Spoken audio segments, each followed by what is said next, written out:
I want to share an anecdote with you. In our final year of rabbinical school, my classmates and I were thinking about a phrase that we had to select from the Torah or from the Bible that we might want to place on the atara, the neckband of the talit that we would receive at ordination. It was meant to be something symbolic, something meaningful that represented our years of study and our future commitment to the Jewish people. And someone suggested, jokingly, that maybe we should write Am Kshe Oref, a stiff-necked people. It felt like a very rabbinic joke, a little self-aware, a little too honest. That playful suggestion connects directly to the language of this past week's Torah portion, Tisa. There we encounter that exact phrase in a much serious and theologically charged context. It happens in the middle of Sinai, while revelation is still unfolding. Moses is still on the mountain when the people build the golden calf, and God responds with words that have echoed through Jewish history. I have seen these people, and behold, it is a stiff-necked people, Am Kshe Oref. It is the equivalent of what we say in English, a pain in the neck. The Hebrew phrase Am Kshe Oref or Kshe Oref literally means an animal that refuses to turn its neck. It resists the yoke. It does not want to be guided. The phrase carries connotations of stubbornness, obstinance, and resistance to direction. It is not usually meant as a compliment. And yet, this phrase appears repeatedly in the Torah. It becomes almost a theological and psychological description of Israel. So we have to ask whether this is only critique or whether is something more complicated that is being revealed about who we are. The critique is very clear and very painful. The golden calf is not a minor mistake. It is not simply confusion or impatience. It is rupture. Some consider it the Jewish equivalent of original sin, the golden calf. The people have just heard the commandment, you shall have no other gods before me. And almost immediately, they demand something they can see, something tangible, something immediate. That is stiff-necked at its worst. It is the refusal to wait. It's the refusal to trust, the refusal to live with spiritual uncertainty. And if we are honest, we recognize this same tendency in ourselves sometimes. Sometimes we choose certainty over vulnerability. We choose control over relationship. Stiff-neckedness can strain marriages, fracture communities, and make personal change and transformation very difficult. Because repentance, tshuva, is literally about turning. It is about redirecting ourselves. And the stiff neck does not turn very easily.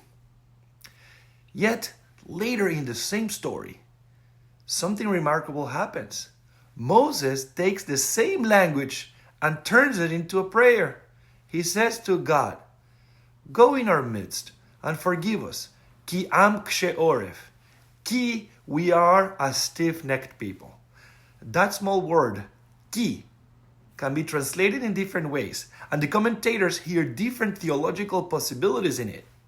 Some read it, ki, as because. Moses is saying, come with us, God, because we need you, precisely because we're stubborn, we're struggling, we're imperfect in nature. Others read ki as even though. In this reading, Moses is saying, come with us, God, even though we're a stiff-necked people. In other words, divine presence is not dependent of our perfection. Rashi leans towards the first reading, and then later commentators such as Gersonides expand the idea further. He suggests that our relationship with God is like a child's relationship with a parent. Even a rebellious child needs more love. Even more so. More presence, more patience, not less. The same words, but with complete different purpose. God uses the phrase to describe a problem. Moses uses it to describe a reason for mercy and for presence.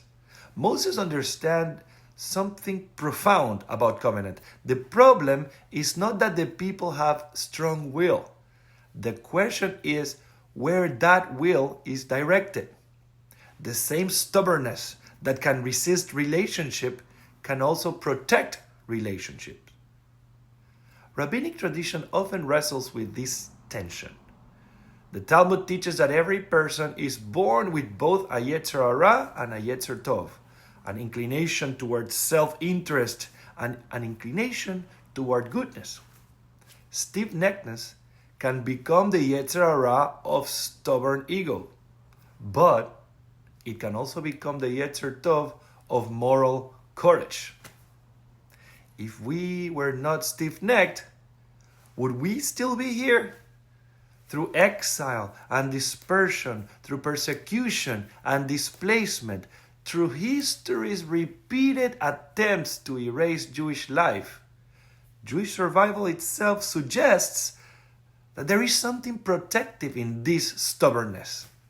The Jewish people carry memory, identity, and covenant in ways that are stubbornly persistent. Being stiff-necked is not only about resistance, it is also about endurance. It is the refusal to give up hope. It is the refusal to surrender meaning even when history is painful.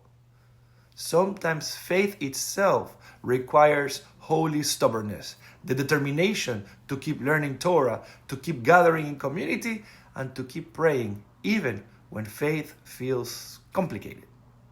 The real spiritual question is not whether we are stubborn. The real question is what we are stubborn about. There is a difference between stubbornness that isolates us and stubbornness that protects something sacred. Stiff-necked is raw spiritual energy, and like all human traits, it has shadow and light. It can make us rigid and defensive, but it can also make us resilient and faithful. The spiritual work is not to erase our intensity, it is to sanctify it. Moses does not argue with God by denying who the people are. He does not pretend they are something they are not. Instead, Moses prays for them as they are. That is what covenantal love looks like. It does not ask us to be perfect. It asks us to stay connected. So, the challenge for us is to ask where our stiffness serves something holy and where it harms us. Where do we need to stand firm? And where do we need to allow ourselves to turn? So perhaps that joke from rabbinical school all those years ago was actually more truthful than we realized. Maybe it is not just that we are stiff-necked people. Maybe it is that we are a people who have learned how to carry stubborn hope across history.